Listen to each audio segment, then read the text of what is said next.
Hi అండి, అందరికీ కందిపప్పు వేస్తున్నానండి. మనం కొంచెం ఉల్లిగడ్డ ఎక్కువ వేసుకుంటే పప్పు టేస్ట్ వేరే ఉంటుందండి, చాలా బాగుంటుంది. కుక్కర్లో వేసిన పప్పుకును నార్మల్గా గిన్నెలో చేసుకున్న పప్పుకి టేస్ట్ వేరే ఉంటుందండి. కానీ కుక్కర్ మాత్రం జాగ్రత్తగా వాడాలండి. మూత గట్టిగా పెట్టిన తర్వాతనే మనం 2 విజిల్లు వచ్చిన తర్వాత పప్పు అయితే అయిపోతుంది.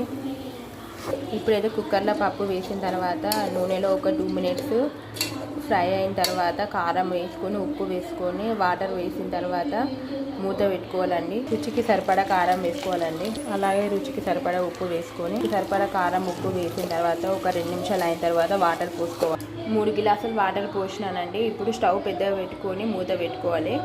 2 విజిల్స్ వచ్చిన తర్వాత స్టవ్ ఆఫ్ చేసిన తర్వాత ఒక 5 మినిట్స్ అయిన తర్వాత అప్పుడు ధనియాల పౌడరు లేదా కొత్తిమీర ఆకు వేసుకోవాలండి.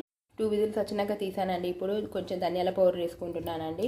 ఎంతో రుచికరమైన పప్పు అయితే